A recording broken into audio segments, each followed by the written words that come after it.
Hey everybody, welcome to Electric Cafe today. Today's episode is about Monolake and my music with him. Today I wanted to show you a little bit of the music that I have by him, but also talk about his influence and his just importance in the scene. And for those that don't know, Robert Hankey, who's one half of Monolake, but I guess he ended up taking on the. I'm not sure how it all worked out, but there was some time where Monolake was three people, but it went down to two for most of the time. There's like a third member, Torsten, I believe is Fenlu, I think his name is. Or no, it's Torsten, it's a different Torsten, huh? Torsten Profrock, I think his name is. He did a little bit in the band, a couple remixes and things like that, and a couple, but it wasn't like a full-time member. It was mostly Gerard Bales, or is it Gerard Bales. I'm not good at pronouncing names. What's strange about so many electronic acts is you never hear their name pronounced, and I've never known anybody who spelt their name quite how supposedly Gerard spells his name. So and then but sometime probably in like I think 2004 2002. Don't quote me, but Robert Hankey, who's the main member of Monolake, is pretty much took over being Monolake by himself, if I'm not mistaken.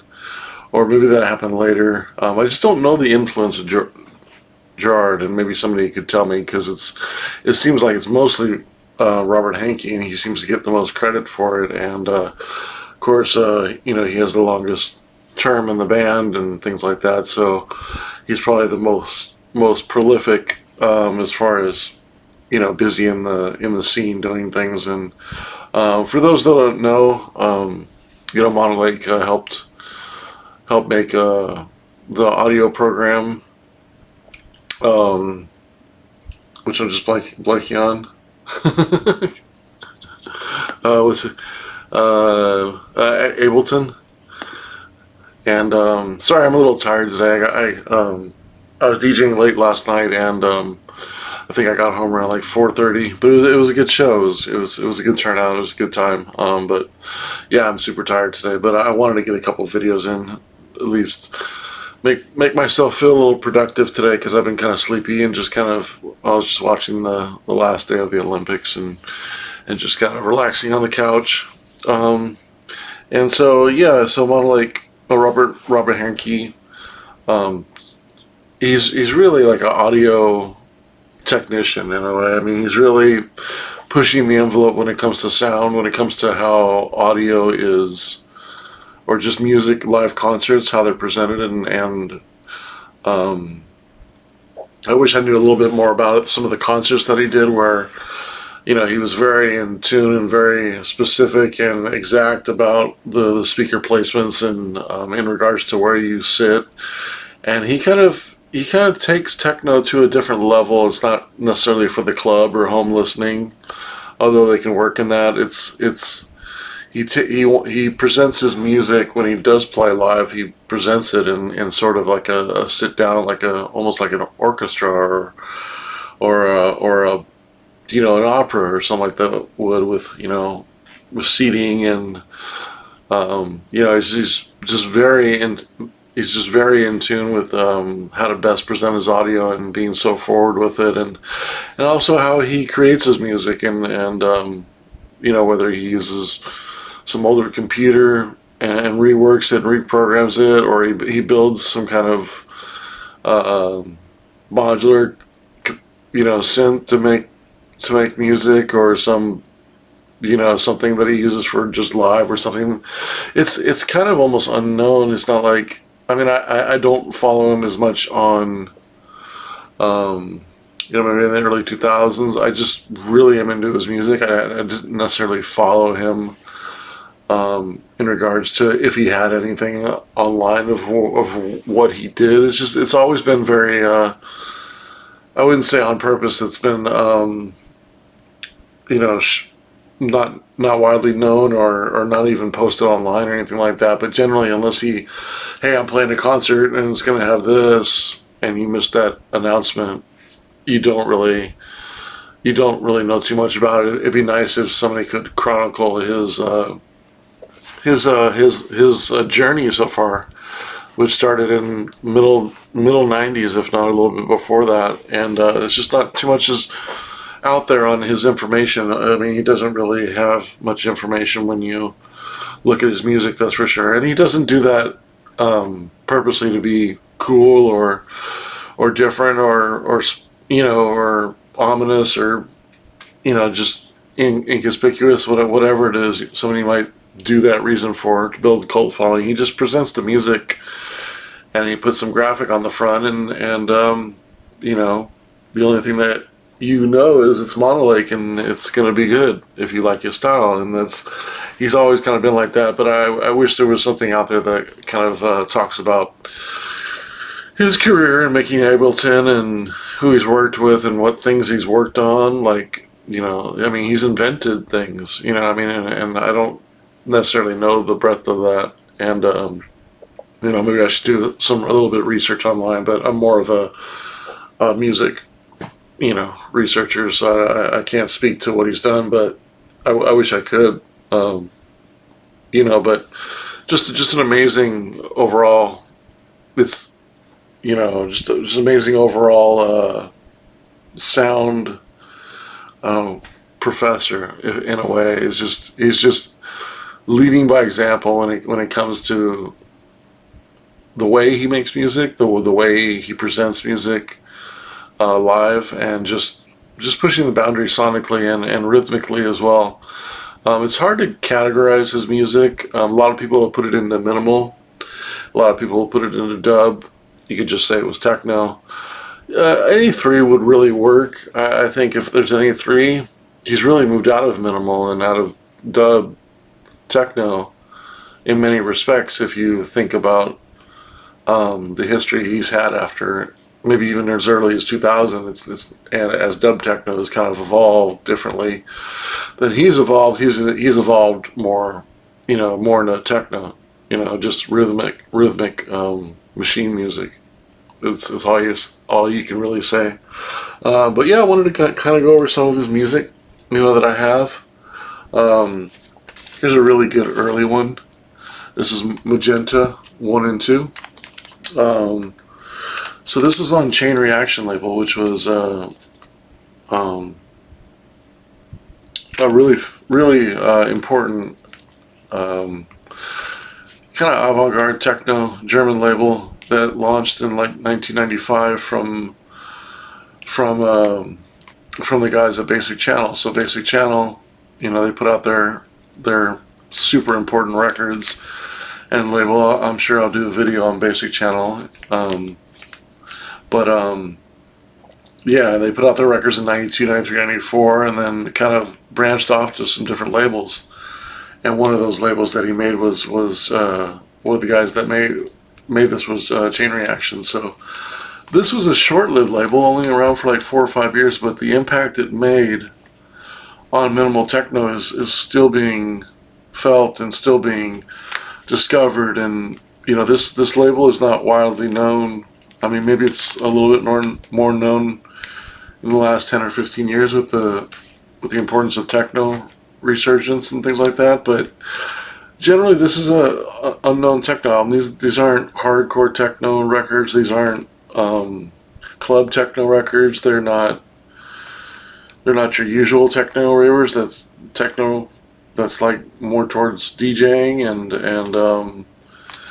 or again club techno, or really any kind of like techno that was out then. This is there was certainly some experimental techno going on, some minimal and things like that, and but this is a little bit more. I mean, it makes sense that the artwork is black, and so I think, if I'm not mistaken, the black records are the American ones that were distributed in American, and then the gray ones are German. It could be the opposite. I can't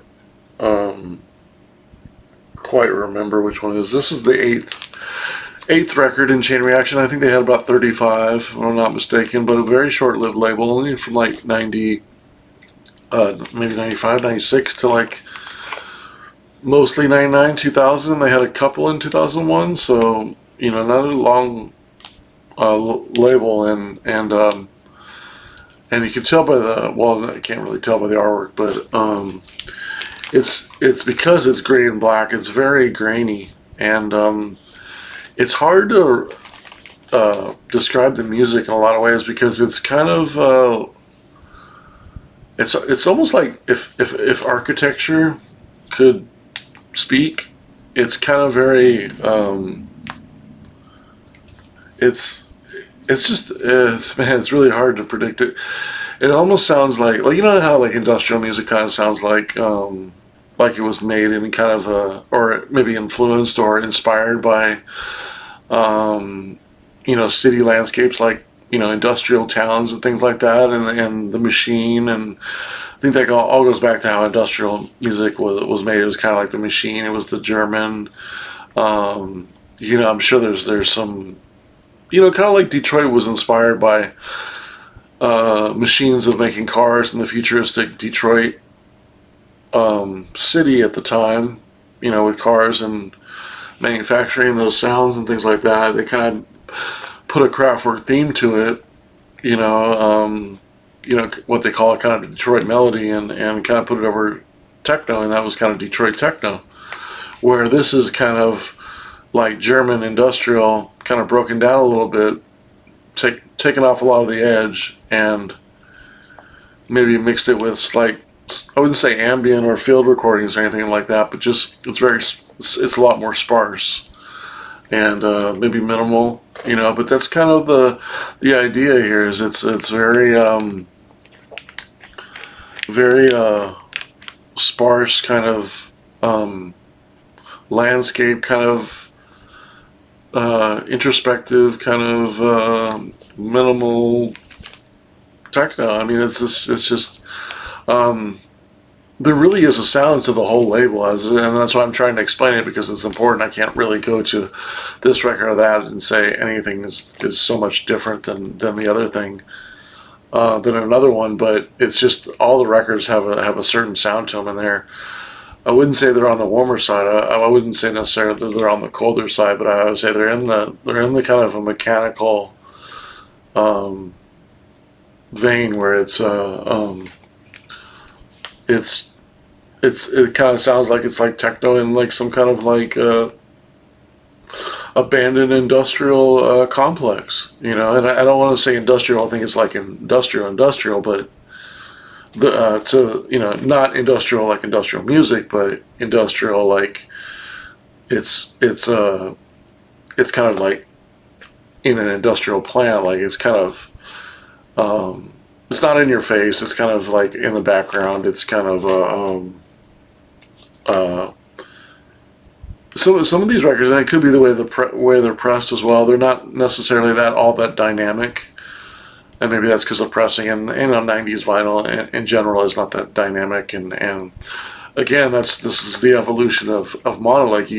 You listen to something like Magenta, you fast forward 10, 15, 20 years, 30 years, and then you're talking about some very dynamic techno. So this is in the early days, and it's very raw, and maybe that's because of the label, and maybe the people that were on the label were very inspired by Basic Channel, I'm sure. And, I'm sure they were all mastered by Basic Channel, and, so they all kind of have a similar theme song, probably all the same pressing plants, made in the same, not necessarily made in the same studio, but maybe mixed down in the same studio, or slightly remastered, touched up at the end before they got the final DAT and probably pressed them, right? So they all kind of have a similar sound, but they're very, I wouldn't say dystopian too, because there's really not, it's not dramatic. There's no like opera of like big melodics and stuff like that. It's very more tones, and it's more rhythmic, and it's it's really like the core of techno. If you took away the core elements of techno and you were trying to piece them back together, and you had like 70% of it, and it wasn't geared towards club techno, that would kind of be like this. It's kind of like there's a brokenness to it. But again, not really minimal to me. This is not minimal techno to me. Like, I think of minimal techno like, if you know, like DBX, Losing Control, or Josh Wink, Higher States of Consciousness. That was what minimal techno was around this time. We're talking like 94, 95, 96. If you guys know those records, and those records are huge, Higher State of Consciousness, that kind of club minimal techno where things evolve over 7-8 minutes and slowly evolve. That was kind of the essence of the warehouse techno sound at the time on the underground. And this is kind of not minimal compared to that. This is more minimal for maybe somebody who is maybe more, I wouldn't say experienced because that sounds kind of cheesy, but this is very advanced stuff for the time, and in a kind of less is more techno way. It's not, it's very I mean, all I can say is it's very sparse, and it is raw, but it's not jacking, it's not pumped up. It's I wouldn't say it's necessarily background music, but it's listening music. I mean, it's stuff that you kind of need to pay attention to. I wouldn't say it's full on avant-garde experimental where you're on every pins and needles trying to wait for a change to happen, but it's very, again, I'm gonna keep using the word sparse. Here's another early one from Monolake, and these are all from the Hong Kong album, which was their first album, which I don't have. I do have a CDR of, but they released I think some of the record on vinyl, not all of them. And this is if I wish I had the track list, I would be able to tell you. But Cyan, this is Cyan 102, kind of considered one of his best early ones, probably one of his most probably liked on. I'm trying to think of the other one that was on that has a couple names. I think there's a third song on there that has one that I'm missing. Let me look at it real quick, just because I like to be as thorough as I can. So there was Occam and Latau, Arte, and I guess Macau. Is that the... When I look at the original track list, I see Cyan, Index, Cyan, Index, Latau, Macau, Arte, Occam, and Mass Transit Railway. I'm sure I'm not saying some of those words right. So I thought Magenta was on the album, but okay, so Magenta wasn't on the album, just Cyan was off the album. So Magenta was the first single. I'm sorry, Cyan and Magenta were out at the same time though. But so they must have not included Magenta on the album, even though they were made around the same time as the other the first 4 EPs, which 3 of the 4 are tracks from Hong Kong. But there's 2 versions on Magenta, and there's also 2 versions on Cyan, but only one of Magenta is on the album. But Cyan, this is based on the numbers of the catalog, this is actually Chain Reaction 4, where Magenta's Chain Reaction 8. So possibly they came out maybe earlier in the year, but it says it's on the same year, both 1996. Here again is the black version. Only one song. That was definitely a Monolake thing. They have most of his records have, especially his older ones, have only 1 track per side.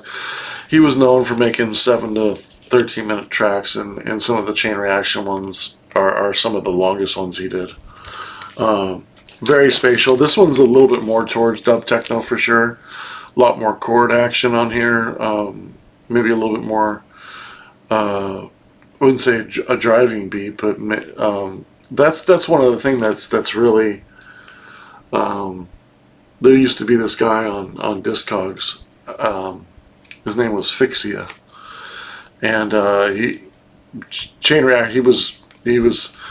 he he was the early dub techno. Some people called him a, elitist, and some people called him a, just a jerk. But he prided himself on Chain Reaction and some others that being the true kind of dub techno sound, and a lot of the clone techno and techno after, dub techno after is being kind of just basic channel imitation, where Chain Reaction stuff, especially like the Substance stuff and maybe Erosion and Vancouver. I'll probably do a Chain Reaction video sometime as well, because just to show the other records on there. But the one thing about these beats is that the beats are very in the background. They're not up front, so it has, and that's kind of, it lends itself to that kind of industrial kind of sound where the beat is very much in the background. It's not necessarily forward, and then everything's all the same. Like the beat's very in the background, and everything's kind of more up front. And so it's not, so the beat is, and I guess that's probably, I don't know if that was done on purpose or something, but when you're a listener, it helps you be able to focus on how the beat, everything but the beat. There's kind of some, I don't know necessarily if there's something in the way that people listen as far as like, is it being described as something, but except for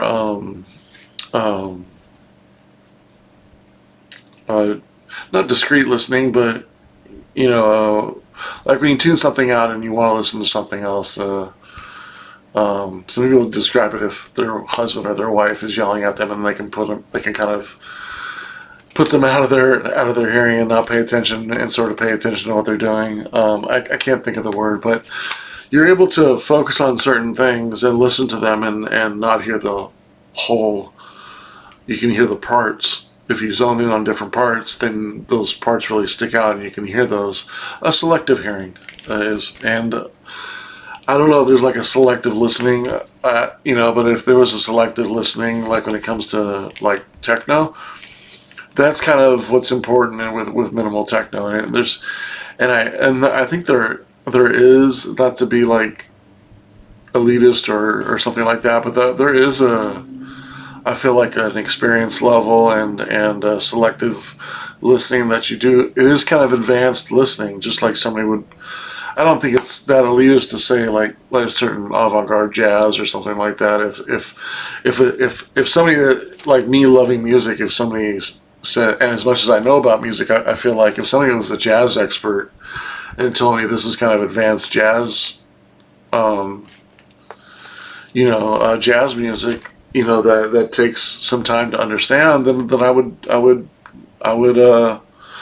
I would respect his opinion, because it probably is. I mean, most of the good music and different music, a lot of music, especially in the realm of electronic music, is, especially the music I listen to, is like maybe more not popular stuff, but it is kind of some advanced listening where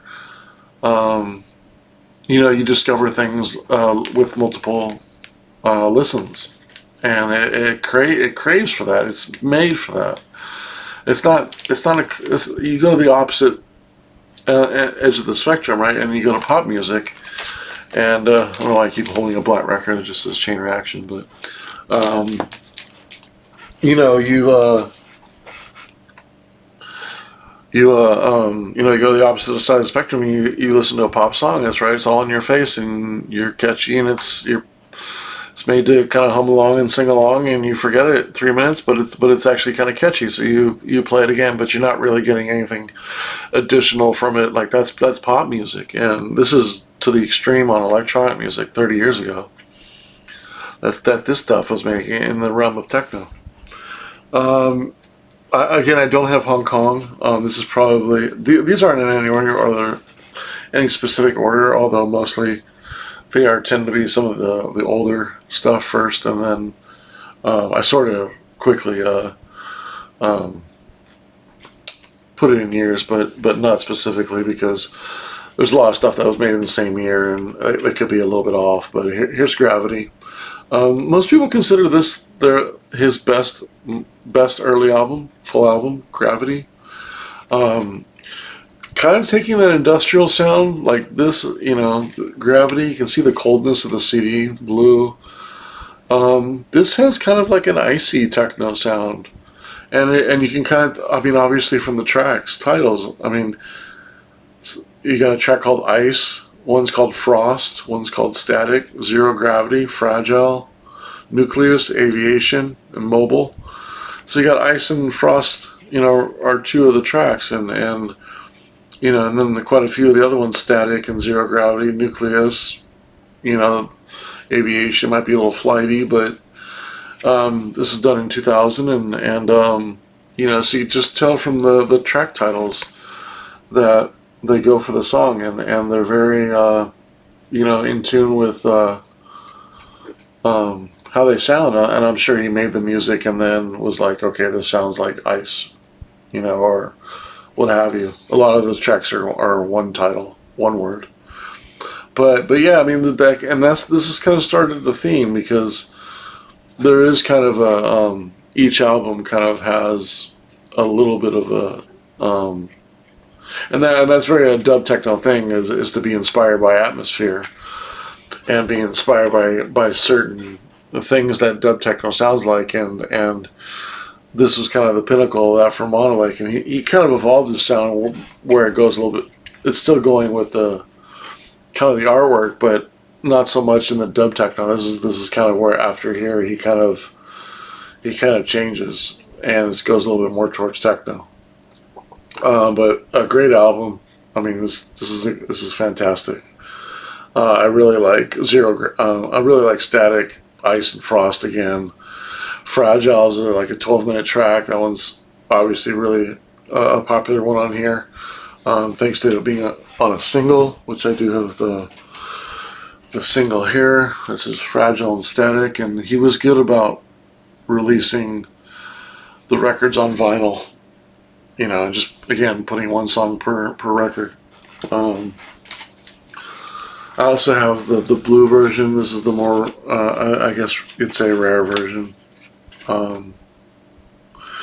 It's a little hard to see, but he signed it for me. He was nice enough to sign it. It says Robert Hankey right there. I asked him kindly if he could sign these for me, and he did, so that was really cool. A few of these I've actually purchased from him.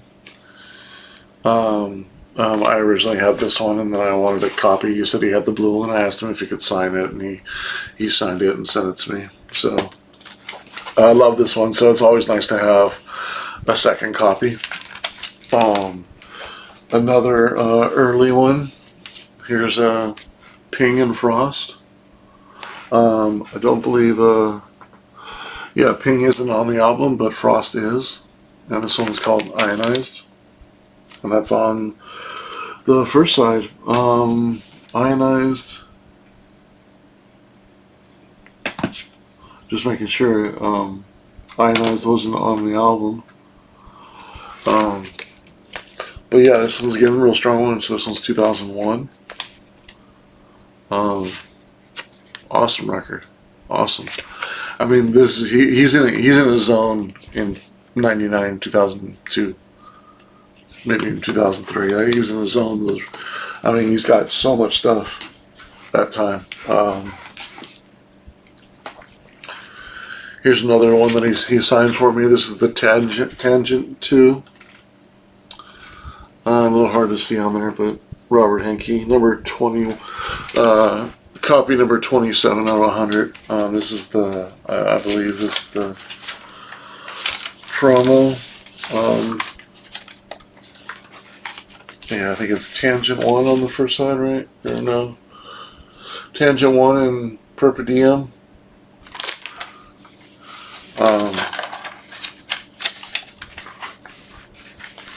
Here's the really cool pressing on here. This is actually 1998, so this is probably his first record after he left Chain Reaction. You can see he signed it down here for me again, which was nice of him. This is I'm not sure if this is the original or this might be just a copy of the promo. It does look original, but knowing him and what he said, like these were unplayed when I bought them from him. So it says this is says here on this is a normal example of a press release that was kind of inside early records that were sent out as promo. So whether it be 10 copies or maybe up to 100, which is a lot for a promo in some ways, but you know, this is back pretty much still before most everybody was using email at the time. So this is how you get out some records. You know, you had to send out 100 copies versus even just sending out probably some audio. Just an email. So this is release date January 29th, 1999. Says this is true for the first 100 copies of the records. Records with wrong labels have a number. These records are not for sale. Interesting. I'll have to look more into that. I said, okay, so it even says tangent 2, the spirit of Berlin minimalism combined with sophisticated beat warping and soundscapes. So that's, you know, that's interesting. You know, again, this is right before he kind of veered off from sort of a minimal sound and or the minimal style and you know, kind of, and dub techno went towards more straight techno. So I'm glad that kind of verifies what I'm hearing. You know, at least this is the first time I read this. That's with Tangent 1. Tangent 2, it says the more laid back ambient version of Tangent 2, a track with white icy atmosphere over a straight bass. So again, he's starting to get into icy atmosphere. This is right before Gravity. And then Perpetuum, the Monolake wave electro, wide and deep with a clear signal to noise, or SM/BD. I don't know if that's signal to noise BD. Electro beat, topped with a very unique melodic theme. The whole record, a never-ending journey through imaginary landscape, wide, rough, and full of hidden life. It says, watch out for the new CD, Interstate, coming March 1999. So, very cool stuff. Really happy he's signing. I mean, these are copies from his original, collection, which I was really happy to get from him. Thank you, Robert. Thank you, Robert. And I don't have the cover anymore because it's been lost. But here's the CD for Interstate 1999. Just has a little bit of writing on it. Really good work. It'd be really hard for me to rank some of these. Probably the order of some of these best of after probably these, especially maybe after like the top 3, like 4 through whatever, would be really hard to number. Here's one that got reissued recently on Astral Projections Records, I think as soon as last year, for the 30th anniversary, I think it was, or 25th anniversary. This is Gobi Desert, Gobi the Desert EP. This one is one of the, it actually has Jar's name on here, which some of the Monolakes don't, you know, which is strange. I think you even Gravity. Okay, see, like Gravity says, produced by Robert Hankey, additional production by Garrett Bales. So, you know, so he's not the main producer on Monolake, you know, even as early as Gravity. This one is probably right before Gravity in 1999. It says it's produced by Robert Hankey and Gerald Bales, I guess it is. So yeah, so sometime around there they split, and Monolake kind of became his own person. Not that they split, but Monolake, you know, Robert kind of took the name and left. I haven't got the reissue yet. I'm okay with this, just having this on CD. I'm kind of the type of person that buys full albums on CD if they're listening albums. I don't DJ a lot with Monolake records, but I DJ with more of the 12-inch ones, the singles. The records, the long players, I generally like to get on CD. But again, he's so And that kind of goes towards how he released too, because the albums are only on CD. Gravity and CinemaScope and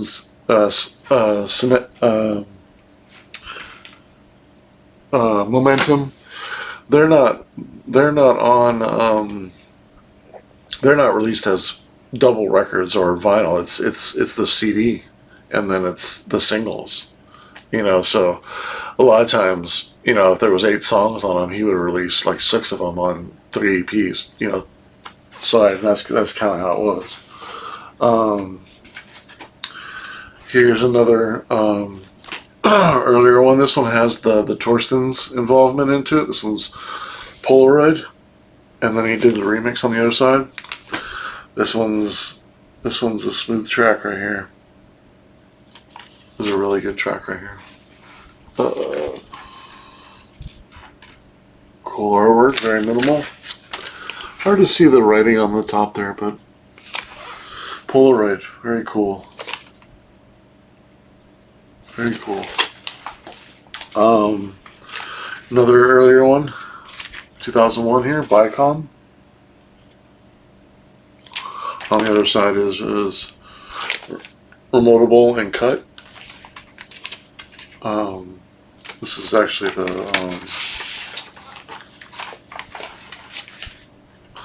clear white copy.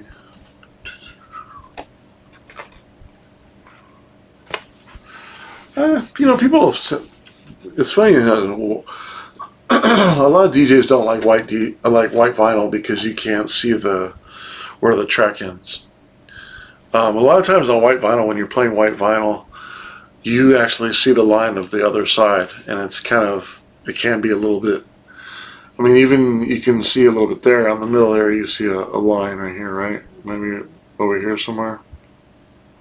Okay, sort of, you see the shadow about right here? So you're seeing a shadow there.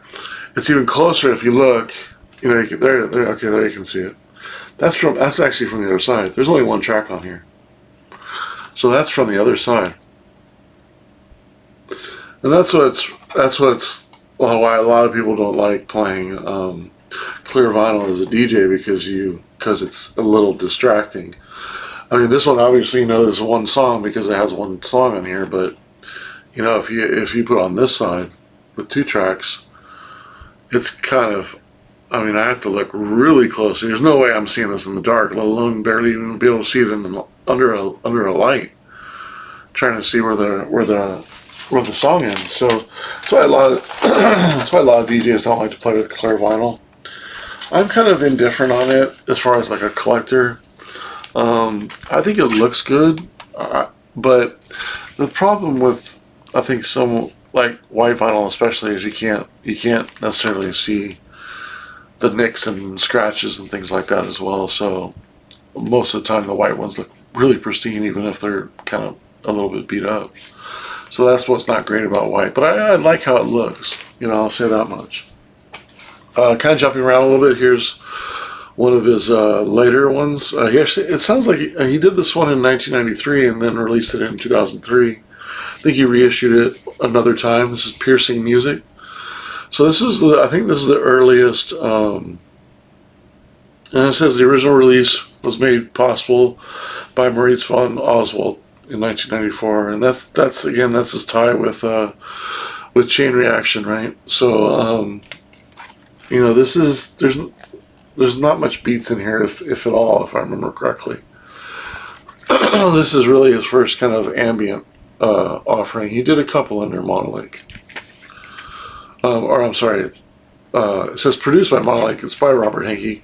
Robert Hankey did a couple early ones, ambient ones, and then I think Monolake did. Well, no, Ghost wasn't really Monolake.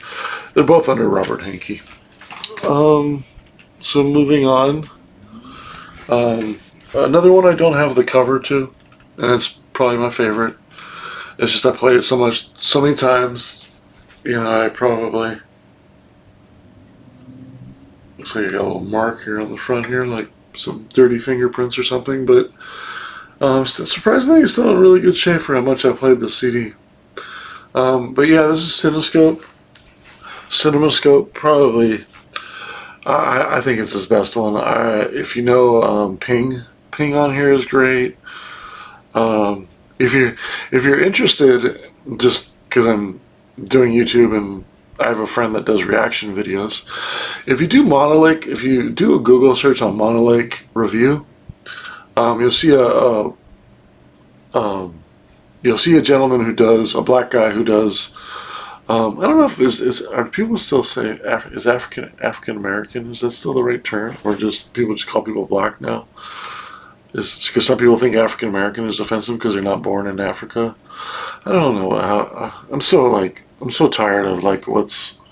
You have to excuse me if you're offended by that, but I'm just like I get sometimes I feel bad maybe that I don't know, you know, but it's just like I don't know. I mean, if some people get a I don't get offended if somebody calls me white. I'll just put it that way. He's a friend. I mean, he's a nice guy, you know. So, but if you look on his videos, if you do Monolake reaction, you'll see he did about 6 or 7 reactions I sent him of Monolake tracks just to see what he thought, and I think like 3 of them I sent him from Cinemascope, and Ping is one of my favorite tracks on there. But this one, it runs out of steam a little bit at the end. I'm not. Well, I take that back. The TV remoteable view antenna song, whatever. That's actually a good song, but it's just because of the first 5 tracks, 6 tracks are so good. I think it's 7 and 8 that are okay. Maybe 9 is good, but great album.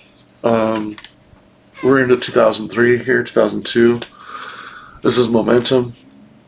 So this is a little bit more aggressive album, and you can tell that from kind of the industrial kind of artwork, right? It looks like these kind of, you know, they almost look like cars. What do you call them? Spark plugs, but they also look like huge buildings. You know, like are they floating in space, or you know, it's just super cool artwork goes with it too. And this is he's starting to get a little bit more aggressive on here, especially CERN's really strong. Linear, White 2 is really good track. Eccentric, Reminiscence, Stratosphere. Not some of these albums don't have a bad one on it. I mean, most of these early albums I like 7 of the 8 tracks. There might be an okay one on there where the beat doesn't, like if I think about this one, I think of a Atomium. I think the name is. If I remember correctly, that hasn't aged well. For the most part, Monolake's beats have aged well, and that's definitely a telltale sign of somebody who's who's a good producer. I have kind of a theory on electro, just the general beats on electro. The first time you hear an electro beat, you're just like, wow. If you really like the electro beat, you're just like, wow. But each time you listen to it again, it loses a little bit of that. There's only been a few tracks in the world where I think it has the staying power. I think of like Blue Monday. Like the first time I hear that beat is probably is as good as if I heard it now on a loud system. And you know, maybe there's some classic electro tracks that do that too. Planet Rock, you know, uh, was it Alfish? God, one on Cutting Records, Al Naya Fish, whatever how you say it. Um, you know, there's some electro tracks like Nucleus Jam on. It's a really good beat, but you know that's kind of tied with the bass line. I'm talking a little bit more just like a beat. But the thing with electro is the beats kind of get old the more you listen to the beat. It sounds really fresh the first time you hear it, but every time you listen, it kind of degrades a little bit, and just a little bit. And even the best ones degrade just a little bit. But with techno, that happens a little bit less because it's kind of more of a back, especially with listening techno, it's more of a background thing. But the thing with the Atomium one is it didn't work. It didn't last. That's rare for a Monolake track for me to say that about a Monolake track, because generally he's such a strong producer that his beats are kind of timeless, and they can hit just as hard as they did now as when they did then. Some more records. This was really nice of him to send me a postcard of him. Probably in Hard Wax Studios there. Hello, Tim. Enjoy the music. Robert. Here's Linear, Atomium, and Reminiscence. So I was just talking about those. The other two tracks are really good. Reminiscent and Linear. Linear is really strong. That one's a lot of these Monolake tracks can be a little difficult to DJ with because of the beats can be kind of sparse and yeah, but Linear is one of the easier ones to mix. I know that much. Let's put that in there. Thank you, Robert. Here's another one. Here's Ice in the Stratosphere. And that's again from the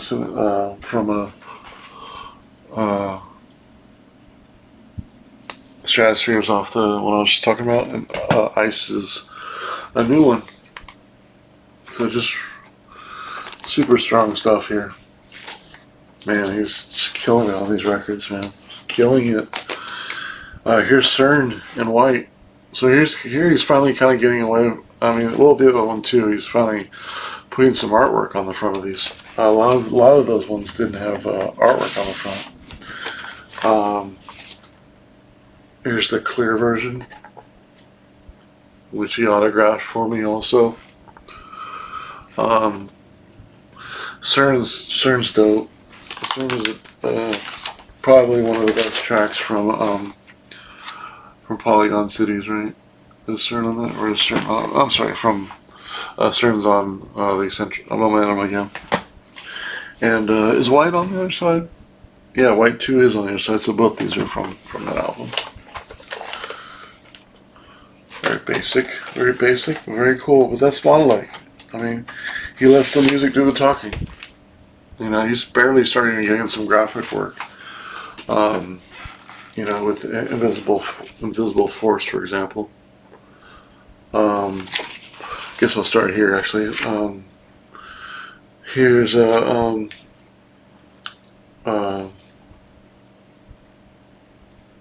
yeah, Polygon Windows. I was trying to see if Force is on the second side. Invisible is from this record, but you can see he's starting the kind of the geometry, kind of with the atoms and stuff like that. Very cool. I like how it kind of shines off. The light kind of shines off. It's cool. But now we're at 2004. Now it doesn't even say Jar's name, but it does say Ann Torsten's name. So it looks like he did some of this with Torsten. I think this is the.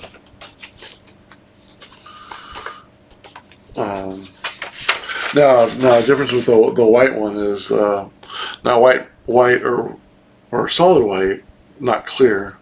Just white is just as good as black to me when it comes to, not as good as black. Black's the best, but you know, seeing the lines. This one doesn't really have a break because there's only one track per side, but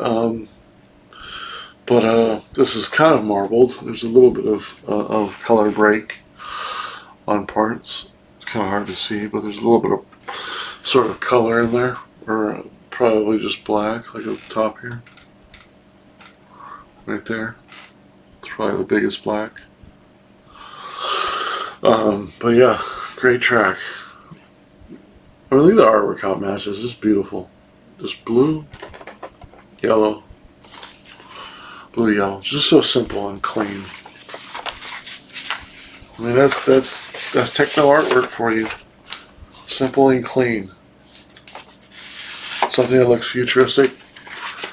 Just a design that you can't even make out what it is, but it looks cool. I mean, that's techno right there.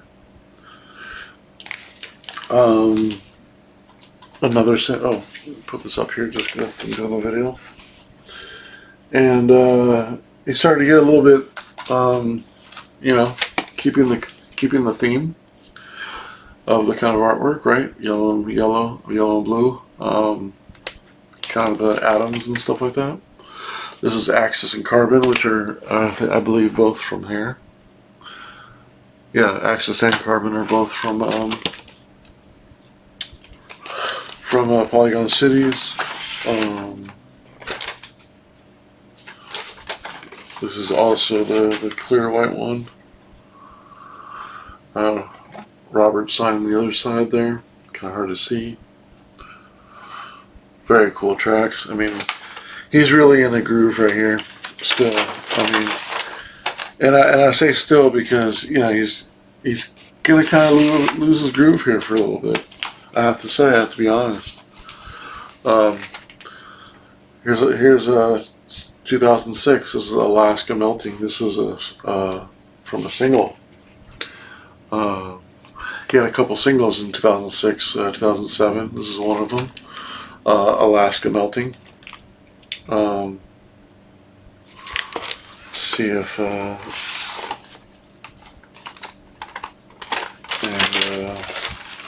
very cool to match it. This is one of his. Signed this one as well. This one's the blue copy. Robert Hankey signed it right there. Really cool of him.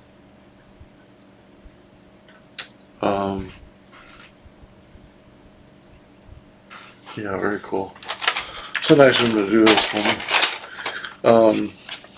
I think I got I think that's like the 5th one he signed for me that I got from him.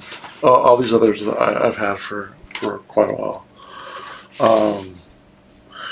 This is Alaska, the remixes. There's some bangers on here. I'm trying to remember which is the Surgeon remix.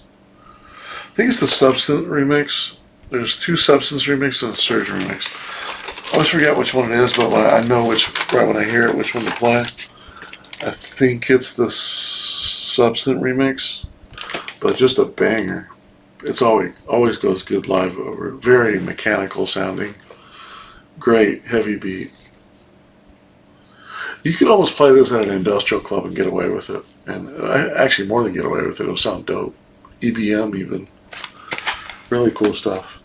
And here's the other single that was around the same time. So there was Alaska Melting, Alaska, and then Plum Econ. And this is the version. This one has a remix from Sleep Archive and the amazing Deadbeat, who I might do a video on sometime. This is back in 2005. Yeah, this one's strong as well. And then one of his last good ones from this time. And this is Monolake,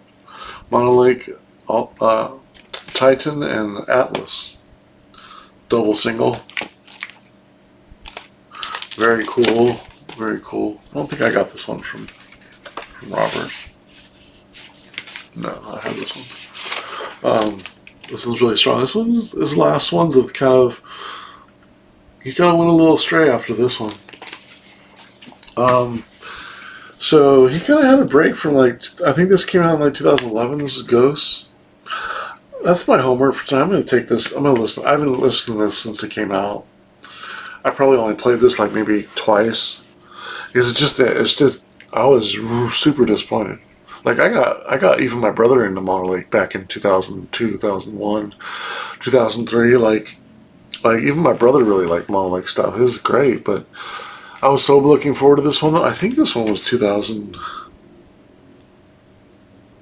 Maybe it was 2008 or 2009, but it's somewhere the last. Somewhere in between 2008, 2011, somewhere in there. That's how bad it is. I even forgot what year it is. Normally, I'm within a year of anything that I like, as far as the date it was released for the most part. But that's gonna be my homework. I'm gonna check this out and see if it's any good. Here's a reissue or re-release of one of his older ones. This is originally came out in '96, but this was released in 2008, and this is Helical Scan. Helical Scan. Really looks cool. The cover looks like a reel-to-reel tape, 24-track reel-to-reel tape. Really cool. This is a little bit more Torsten stuff here. He's involved in this. Index 1, Index 2.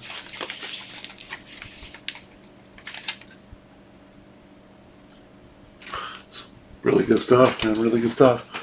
And then he came out in like 2015, 2016 with this one. So, he's just kind of fallen off the map. I don't know, probably just doing other things and stuff, but, maybe 5, 6 years in between that one and this one. This one was a little bit better, but kind of losing the atmosphere on this one. This is kind of becoming a little rigid, kind of like the artwork. There's some good stuff on here, but I need to listen to this all the way through a couple more times, so I'll probably put that in my artwork. But I was so excited about his EPs at the time, I ended up getting all 4 of his EPs off that record. But that's just me being a Monolake. I'll still always buy his music, even if I got there's even if I got disappointed by an album too, I'm still like really enthralled if he's gonna, really excited if he's gonna bring out something, something new. I'm still gonna get it probably. I just love his work, but he's kind of went MIA for a little bit. But I'm happy to say his last release, the 2020, the Pink Double CD. I sold it. I feel a little bad that I sold it. I didn't want to, but I mean, when you buy a CD for $20 and you see that people selling it for $100, I sold it for like $185, and like, it's a CD. I'm not super tied to that release. It's not the golden period. I would have, even though these are, that one was obviously more rare, that's why it's more expensive, but even these, I would have a hard time selling them if they were $185, because I love those CDs so much. I mean, I feel like I've grown up with those CDs 20, 25 years ago now. Some of those, so it's a little different than a CD that's 2 years old, 3 years old, and it's worth 6, 8 times what I paid for it. So in that respect, I already downloaded the files for it from the CD, and I have it on backup on my computer. So not a big deal. I just move on. But as far as the stuff that he signed and stuff like that, I'll obviously never sell that stuff. That's really important to me, and especially because those are the earlier stuff, and some of those already have another, I have them on CD, or I have another copy of them on vinyl, and I just wanted the color one, and he was nice enough to sign it. Yeah, looking forward to his new release. His new release just came out. I want to say like maybe 2 or 3 weeks ago. I think he went on pre-order, and I haven't seen a pre-order yet for the actual. I haven't seen the actual order for the actual physical product, but I'll be looking forward to that, and probably get that on CD unless there's some vinyl coming. So yeah, so that's my history with Monolake. Just an amazing producer, amazing techno. If I can recommend any album, check out Monolake CinemaScope. It's one word, CinemaScope. Check out that. If you haven't heard him, and I turned you on to something, and you like some of his tracks, put a comment below that just say, hey, I checked out this track, it wasn't for me, or I think it's really cool, or what have you. I'd be curious to know what your thoughts are about Monolake if you don't know him. If you do like him, what's your top 3 releases by him, and top 5 songs by him? Top 5 songs would be really hard, but top 3 albums, I can pretty much say CinemaScope, Gravity, and probably Momentum. Those are probably my top 3. So yeah, thanks for checking out Electric Cafe today, my video on Monolake. Have a good day.